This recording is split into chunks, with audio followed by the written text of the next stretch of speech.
Welcome बहुत बहुत स्वागत है सरकारी सिलेबस यूट्यूब चैनल पर। और आज गुड मॉर्निंग भी, काफ़ी सुबह है, 10 बजने वाला है लेकिन सुबह ही है।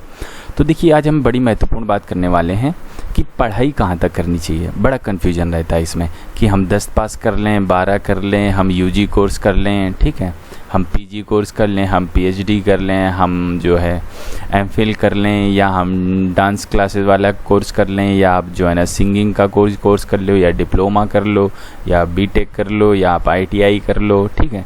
तो हम क्या कर लें, कहाँ तक पढ़ाई करनी चाहिए, समस्या है कि नहीं। जहाँ ऑप्शन ज़्यादा वहाँ समस्याएं भी ज़्यादा।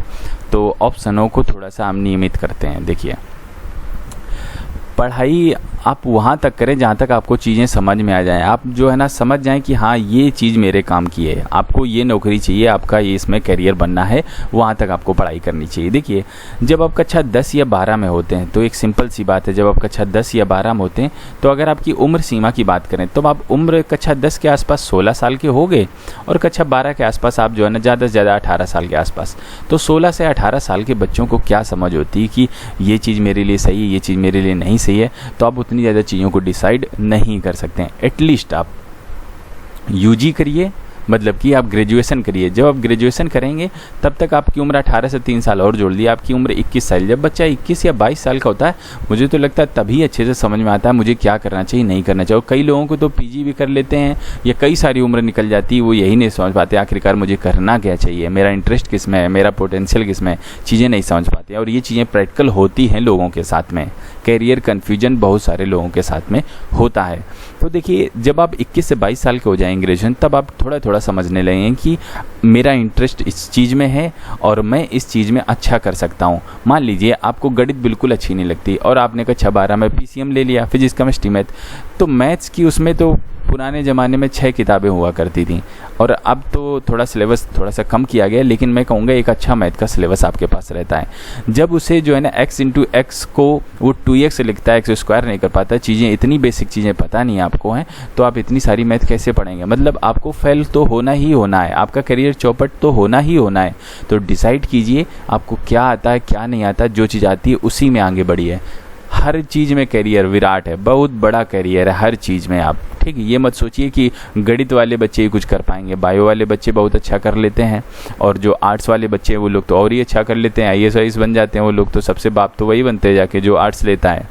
तो आप अपनी मेहनत कीजिए, अपना पोटेंशियल देखिए, फिर आप एटलीस्ट जो है ना आप ग्रेजुएशन तक कीजिए, यूजी कोर्सेज तक कीजिए, तब आपको चीज़ें समझ में आने लगेंगी। तब आप और आगे चाहें तो आप पीजी कर सकते हैं, पीएचडी वगैरह कर सकते हैं। आप सिर्फ कक्षा 10 के बाद आपने आईटीआई कर लिया तो इसका मतलब ये नहीं बस आप यहाँ से रुक जाना है। आपको जो है ना आप चाहो तो 12th कर सकते हो, आप चाहे तो यूजी कोर्सेज कर सकते हो, फिर आप जो है ना और आगे कर सकते हो। अगर आपने 12th या 12th के बाद अगर आपने डिप्लोमा कर लिया तो इसका भी ये मतलब नहीं कि आप बस रुक गए। आपको डिप्लोमा कर लिया तो आपको बीटेक वगैरह में एडमिशन लेना चाहिए, क्योंकि आपने डिप्लोमा का मतलब आपने टेक्निकल फील्ड चुनी है। जब आपने टेक्निकल फील्ड चुनी है तो आपको इस क्षेत्र में आगे बढ़ना चाहिए, और आगे बढ़ने के लिए आपके पास में बैचलर डिग्री होनी चाहिए। अगर आप डिप्लोमा के बाद डायरेक्ट बैचलर डिग्री लेने जाते हो बीटेक की, तो आपको 1 साल की छूट मिलती है, 4 साल की डिग्री 3 साल में होती है, आपको प्रेफरेंस दिया जाता है। तो आप आगे बढ़िए इस तरह, आपको रुकना नहीं है, एटलीस्ट ग्रेजुएशन करना, बैचलर डिग्री आपके हाथ में होनी चाहिए। फिर आप डिसाइड कीजिए आपको किस क्षेत्र में जाना है, सरकारी नौकरी, प्राइवेट नौकरी, तब आप समझने लगेंगे। अब देखिए मेरा यहाँ यूजी करने का कहने का मतलब ये है आप ग्रेजुएशन कीजिए। ग्रेजुएशन का मतलब एक अच्छी सी ग्रेजुएशन कीजिए, मतलब आप पढ़ लिख कर आप अपनी एजुकेशन पर ध्यान देकर ग्रेजुएशन कीजिए। क्योंकि मैंने देखी है कि आजकल कई सारे ऐसे कॉलेज खुल गए हैं जो सिर्फ पैसों के लिए बैठे हैं। शुरुआत में जुलाई में जाओ, 5-6 हज़ार रुपये जमा करो, अब शायद ज़्यादा लगने लगे होंगे, जमा करो और आपका जो है ना एडमिशन हो गया। सिर्फ आप अंतिम समय में आओ, जब एग्ज़ाम होने वाला है एडमिट कार्ड ले जाओ, और जो है ना आपका एग्ज़ाम में भी आपकी मदद हो जाती है। तो वो ज़माने जो है ना गए, और अगर वो कुछ लोग ऐसा करते हैं तो आपका करियर चौपट ही समझो, क्योंकि आपने कुछ पाया तो है नहीं, सिर्फ डिग्री रखकर आज आप क्या करेंगे। आप आज के ज़माने में अगर आप देखें तो जिसके पास कोई प्रैक्टिकल नॉलेज नहीं है, सच में नॉलेज नहीं है, तो भले ही आप जो है ना पीएचडी कर डालो, कोई नॉलेज नहीं तो आपको कोई नहीं पूछेगा। एक जो है ना अगर ग्रेजुएट बच्चा है और उसे अच्छी एजुकेशन आती हो सकता है वो टीचर वगैरह कई चीज़ों में बन जाए।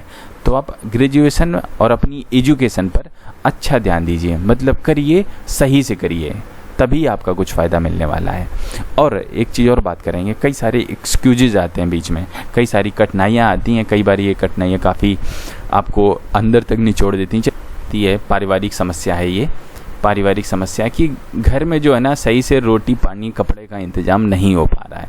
जब देखिए ये परिस्थितियाँ होगी कि आपके घर में रोटी पानी, जो सब्जी रोटी जिसे कहते हो, बेसिक चीज़ इतनी का इंतज़ाम नहीं हो पा रहा है, तो आप पढ़ाई कैसे करेंगे? ये सत्य बात है।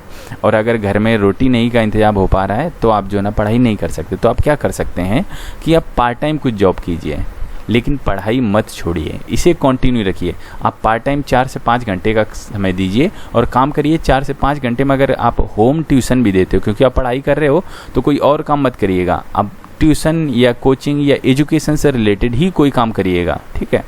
तो आप 4 से 5 घंटे अगर आप दे रहे हो तो आप कम से कम 4,000 रुपये आज के ज़माने में कमा लोगे होम ट्यूशन से ही। और 4,000 रुपये अगर आप कमा ले रहे हो तो आपके कम से कम रोटी का इंतज़ाम आपके यहाँ हो जाएगा। फिर आप अपनी पढ़ाई भी कंटिन्यू कर सकते हो। ये कोई एक बहाना नहीं है कि हमारे घर में पैसा नहीं था, हमारे घर में इन चीज़ों का इंतजाम नहीं था, कपड़े लत्ते नहीं थे। कपड़ों की तो कोई बात ही नहीं है, कपड़े जैसे भी हैं आप उन्हें सिल के पहनिए, बस धुले धुलाई कपड़े आप धुल लीजिए। कोई ज़रूरी नहीं कि आप हफ्ते में जो है ना रोज़ एक जोड़ी नए कपड़े लाई, कोई ज़रूरत नहीं। आप हफ्ते में एक ही जोड़ी को पहनिए, संडे को उसे धोइए फिर पहनिए, कोई दिक्कत की बात नहीं है। एक दिन जब आप कुछ बन जाएंगे तो चीज़ें जो है ना बहुत ज़्यादा बदल जाएंगी। कोई नहीं जानेगा कि भाई ये उस ज़माने में ऐसा हुआ करता है। अगर आप कई सारे देखिए, कई सारे लोग जो है ना IAS PCS वगैरह बनते हैं, उनकी जो है ना पारिवारिक हालत जो है ना बड़ी दयनीय होती है। कम से कम उनके यहाँ तो हो सकता है कई बार रोटियों का भी इंतजाम नहीं होता। तो लोग मेहनत करते हैं लेकिन पढ़ाई नहीं छोड़ते हैं। आपको निरंतर बढ़ते रहना है और इन समस्याओं का भी सामना करना है। समस्याओं से एकदम जो है ना उन्हीं पे कि अब ये हो गया हम नहीं पढ़ सकते, तो आप कभी नहीं पढ़ सकते हैं।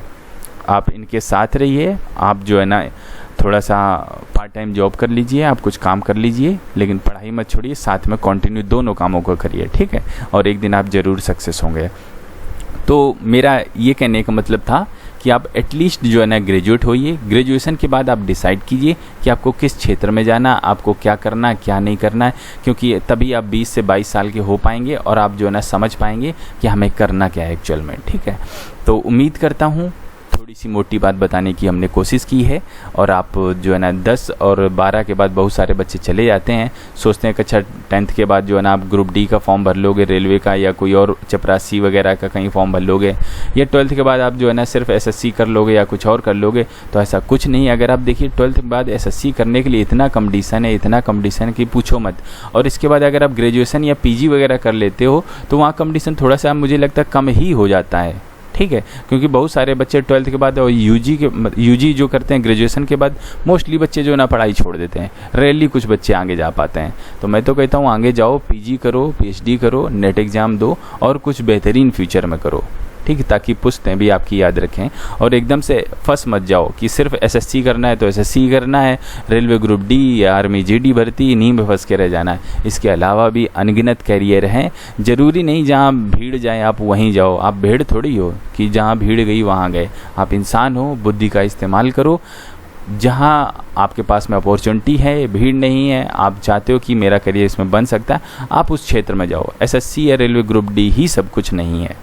तो उम्मीद करता हूँ आपको ये चीज़ें समझ में आई होंगी। अगर कुछ और जानना पूछना चाहते हो तो आप हमें इस वीडियो के नीचे कमेंट कर सकते हो। हम आपसे मिलते हैं अगले वीडियो में, तब तक के लिए वंदे मातरम।